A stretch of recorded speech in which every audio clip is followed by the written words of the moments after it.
Friends, you know that expression, the oldest trick in the book? It got me thinking because so much of what we are facing right now is deception. And that is a clue to the topic for today. So, the oldest trick is deception, and the book is the Bible. The entire Bible talks about discerning truth from deception. It talks about discerning good from evil. It talks about how you are created, who created you, how to honor your creator. And in the book of Genesis, it talks about Eve being tempted by the serpent. You know, I like to use that phrase for our public serpents, and was tempted by the serpent, being told that if you eat from the tree of the knowledge of good and evil, you will live forever and you will be like God. And it was the exact opposite. It was that you would die and you would not live forever and you would not be like God because there only is one God. So deception entered the world. Deception is still at work now. And I want to give you 5 ways to discern truth from deception. Deception is where there is some truth to reel you in, and then there are lies mixed in with the truth, so that you're looking at the truth going, well, this sounds right to me. So let's do this. I'm going to share with you 5 ways that you can discern truth from deception. And number 1 is you're going to ask yourself, is it simple and clear? Because truth is simple. Deception is convoluted, it is confusing, it is distracting, and it is, you need to ask yourself, is this clear or is it understandable? So deception is complicated. When someone is trying to deceive you, they're going to tell you that it's difficult to understand and it's complicated and I'm going to have to break it down for you. It's the exact opposite of what I do here at the Healthy American. I tell you simple truths. When I talk about Title VII, for example, of the U.S. Civil Rights Act, I'll explain that it is the law that protects you from being discriminated at work. And there are only 2 actions that need to be done under Title VII. You invoke your religious belief, for example, if you're standing on your religious belief, that conflicts with your company's policy, and number 2, they have to accommodate you. So it's simple, it's clear, it's easy to understand. Anyone that has been through my program is able to teach others because it's so simple. The truth is simple. God is not a God of complications. It is the opposite. Deception has to build upon itself layers upon layers of deceit and confusion. Think about what we've been going through for the last couple of years. There's been so much confusion. They've spewed one thing and then they backtrack and then they'll tell you something else and then they'll tell you, no, that's not what we meant. So deception is by its nature convoluted. If you've ever told a lie, you know that you're thinking, oh my gosh, what did I say and how do I remember it and who did I tell it to? Where the truth is simple. So please repeat after me, the truth is simple. That's the number 1 thing that I do when I am discerning truth from deception is I ask myself, is it simple? Or is it convoluted? Is it complicated? Now, I'm not saying that there are not some concepts that are sophisticated, but it still should be easy to understand. All right. Is it simple, clear, understandable, or is it convoluted, confusing? And there's another phrase that some of those that are pushing the deception is they will say it's hidden knowledge, and only they have the key. That is a type of occult practice, and we get the word cult from the word occult, and that is the hidden knowledge that only some have. And even some religions are perpetrating that, where you have to go through an intermediary in order to contact your creator. That doesn't exist. You can have an individual relationship with your creator. You can pray, you can seek guidance. It does not need to be complicated. It should be simple. So anyone that's peddling hidden knowledge, you need to look at again. Number 2, does this concept or this situation, does it align with objective reality? What is objective reality? It's something that we can look at and we agree on because we are seeing it and we're experiencing it with our senses. I'm looking outside right now. I'm broadcasting here. It is a little bit after 5 o'clock, and I can look at the clock. It's a reality that I can base my conclusion on, that it's a little bit after 5 o'clock, and today is Monday, and there's a date, and it is an objective reality that you can rely on. So does this information or concept or theory, is it based in objective reality? Does it align with the truth? Number 3, is there a factual basis from which you can draw logical conclusions? That's really what life is all about. It is about being presented with the facts, whether it's your circumstances, and that's where we can start. What are the circumstances that I'm facing? And what is it that I want to do? What is it that I want to learn? And can I draw a logical conclusion from the information that is presented to me? So we talked about that in a previous video where I gave examples of logical fallacies, and there was a video that I used where somebody was putting forth arguments and you could not draw a logical conclusion from what they were saying. The information had to do with abortion, and the person was saying that if you really care about the life of an unborn baby, then you are going to care about, for example, the wages that they are earning. This is not what the person said, but I'm giving an example. The wages that they are earning at McDonald's, and that you should be standing for all of these other social issues. Otherwise, your stance on abortion is not valid. Okay, that, my friends, is an illogical conclusion. You are comparing apples with oranges. So when you are faced with a concept, an idea, a theory that somebody is peddling or sharing or teaching, you need to ask yourself, what is the factual basis that this person is drawing a conclusion from? And does that line up with the facts or not? Number 4, is there visible evidence and proof of what they're sharing? For example, I'm sharing information about Title VII, and there have been many people that have said you should not have to invoke a religious exemption. You should not have to be exempt from anything. There is no legal authority for your employer to require this cooties cure.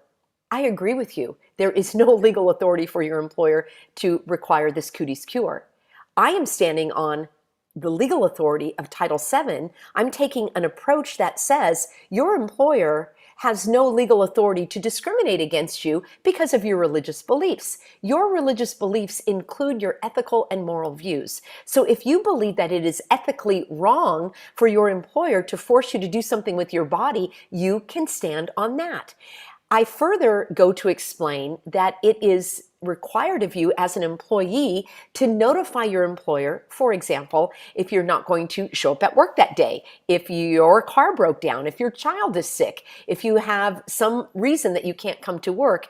If you just don't show up at work, you will have likely a disciplinary action against you. And there is legal validity for them to do that because you signed a contract, your employment agreement, that you would show up to work, or maybe not show up at work, maybe your agreement is that you work from home, but that you would provide a certain end result, and for that end result, you would get money. And if you are not providing that, you are required to notify your employer. So notifying your employer of these other objectionable policies is nothing different. So that is the way that I work. That is what I teach people. That is my premise. And as I'm going on number 4, I have evidence to back it up. I have thousands and thousands and thousands of people who have followed my approach and teaching, and they have had success. So I have factual evidence and proof of what it is that I'm teaching yields results. And that leads me to number 5. Is this concept, theory, action, idea, does it bear fruit? And we'll go back to the book. We'll go back not to the oldest trick in the book, but to one of the concepts and one of the principles that is taught in the Bible, and that is, you shall know them by their fruit. So when you are determining whether or not to believe someone or to follow what they're teaching or to learn from them, you're going to look at their fruit. What exactly have they achieved? And if they're new in the game and they're just getting started, maybe you give them a little time or something, but over a period of time, you're going to say, what are the results? What are the success stories? What have you done with this action? Is it bearing fruit? So there are more ways likely that you can discern truth from deception. I would like to hear from you in a comment below. How do you discern truth from deception? I also will pray for God's wisdom. So there are gifts of the Spirit, and one of the gifts of the Spirit is the gift of discernment. And God has gifted me with that ability. Some of you may call it your BS meter. And it's like, wow, this what I'm seeing, or this what I'm looking at, or this what they're showing me on the news, it smells fishy. It doesn't hold water is another way of saying it. It doesn't pass the smell test. Or you may say my hogwash meter is going off. Those are all expressions that are linked to your own intuition, your own God-given conscience, your own body of wisdom and knowledge over the years that you've lived. And you're like, something isn't adding up here. So that is almost an additional, like, sixth sense. It's sometimes referred to. So you can see something, you can hear it, you can experience it, you can touch it, you can taste it, and then you can feel it and you can intuit it. So that is something that people have to certain degrees. And it's usually based on other knowledge and information that you've taken in over the years. So I can say that my intuition or my hogwash meter, my discernment is operating at a high level. So that's something that I would put in as well. But in terms of the 5 steps that I've shared with you, let me know in a comment below what you have been able to discern truth from deception. It's very important because, listen, everyone is looking for a savior, and Satan is happy to oblige. We want to make sure that we are not honoring evil, and that we are honoring good, and that we are good, and that we are following the truth. Truth is an objective reality that we can agree upon with facts and evidence. So many people are living with their eyes blinded to reality. They don't want to face reality. They don't want to believe what the government is doing, what their fellow Americans are doing, or other human beings. And I understand that, but closing your eyes to reality adds another layer of suffering that you don't need to do. So let's take a look at who we've got on board here. And we've got Rhonda. Thank you also, Rhonda, my moderator here, keeping the stream flowing. She says, turn off the TV. You'll be glad you did. Jim, I like what you've got. He says the litmus test. By conversation with humans about anything, look at the body language and their eyes. I like that as well. So you are experiencing the reality of the situation, talking to somebody, you're taking in all of those visual clues. Some people listen to the voice, to the gestures. That is also very important. Ramona says she prays for wisdom to communicate truth and discernment, when to talk and not to talk. And Leah is affirming, yes, we need to pray for wisdom. That really should be the covering over all of my points here. When you are praying for wisdom, you're drawing in supernatural strength and power, God's wisdom. Let that guide you. Many people, like my husband, spend a lot of time reading the Bible. I spend a lot of time in prayer. I have read the Bible through and through. I have favorite passages that are very inspiring for me, but I really listen for God's direction and wisdom. And when something doesn't sit right with me, I dig deeper. That's another one of my phrases. Another one of my approaches is dig deeper. So before you join a program, including mine, before you enter into any contract, before you have communication with your boss about what's going on, pray about it, dig deeper, take some time, use these tools. And really the bottom line is, does this line up with reality? Sometimes we get carried away when something sounds too good to be true. And the response to that is, it's usually too good to be true. So Fran says that people don't want to hear the truth. It is unbelievable. Joseph said the cardinal virtues relate to God, including the intellectual virtues. Joseph, please expand upon that. You're absolutely right. God tells us that we are supposed to take every thought captive. That means to guard our intellectual mind, to not just believe everything that's been told to us. We are also supposed to guard our hearts because that's where life comes from. And in an emotional setting like this, where people are scrambling and looking for remedies and resources and strategies and solutions, they can be carried off in a direction that is going to leave them spinning.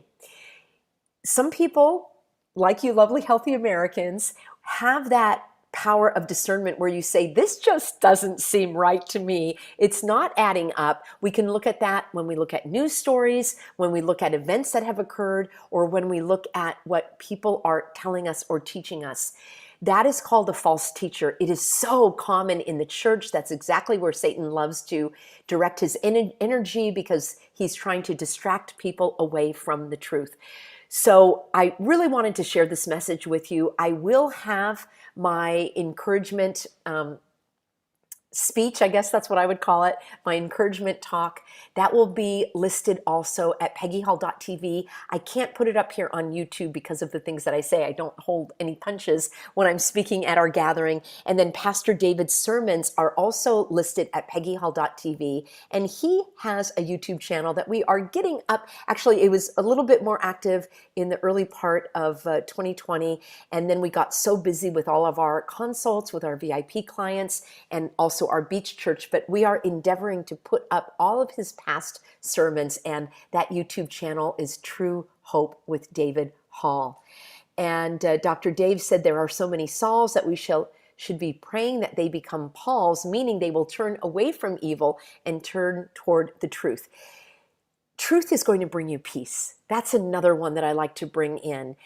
Think about times when you've had to make decisions that were very difficult, and there may have been a decision or an idea or something, an action that you wanted to take, and even though it may have looked good on paper, it didn't sit well with your spirit. It didn't sit well with your soul. I've had many of those experiences, and if you'd like to learn more about my decision-making process, how I solve problems, please also join my Living Swell with Peggy Hall channel. It's here on YouTube, and I have over 200 videos full of positive encouragement for vibrant living. I talk about how to make decisions.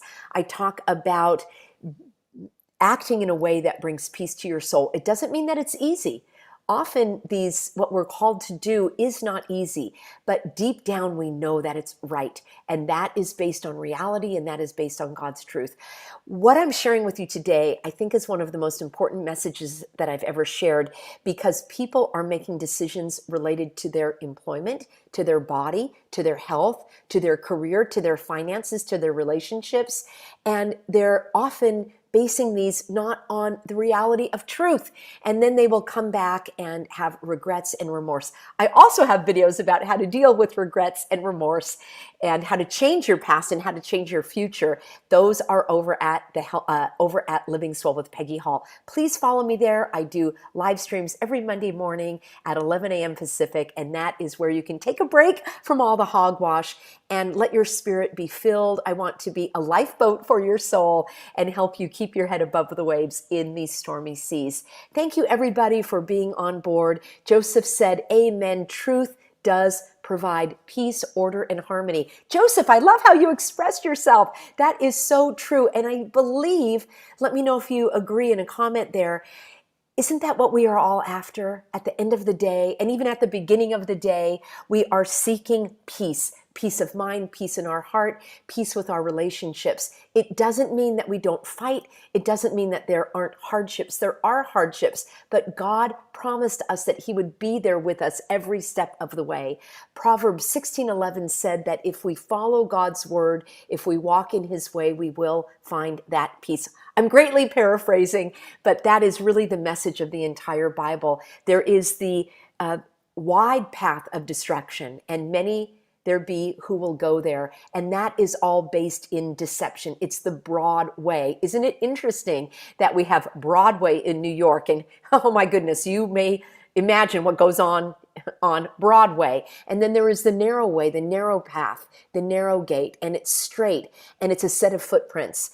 And evil is an active force that tries to draw us off that path. So Peace does not mean that it's not easy, but it does mean that it is worth it. So I would love for you to share this message with others that are struggling, that are trying to discern what to do in their life, that may be looking for the quick fix or for other teachings, and they're being led astray. There are so many false prophets, so many false teachers, and they may not even know that they're false teachers. They might be used by evil because they are not standing in God's truth. They may not be a person of faith. They may not be praying for wisdom and discernment and strength and perseverance and all of these things that we need to stand in righteousness. So no, it's not easy, but it is right. So please share this. That is my goal in life. My mission and purpose is to inspire and educate and empower and encourage people to live in truth, the truth that is aligned with reality, the truth that comes from God. You can't go wrong, and I'm grateful to have you all on board, friends. I'm just doing one broadcast today since it's Labor Day. I will be back with you tomorrow. I'm going to be breaking down the occupant of the White House, that horrible speech that he did, that threatening, ominous, troubling message that he gave. I'm talking about something that I don't see anyone else talking about. I'm going to reveal that for you tomorrow, so hop on board with me. Thank you, everybody, for being here. I've got so many videos for you that will answer some of the questions that you are posting right now. So please study my religious exemption playlist. I've got videos on your medical rights. I've got videos for those of you that are applying for jobs. I've got videos on how to avoid the nasal assault, and of course, keeping your body pure as a pure blood. So dive in, enjoy all of that research that I've provided for you here. As God has directed me to do, I will be marching this all the way to heaven, and I have a feeling that you healthy Americans are going to be on board with me as well. Thanks so much, and I look forward to seeing you in an upcoming broadcast.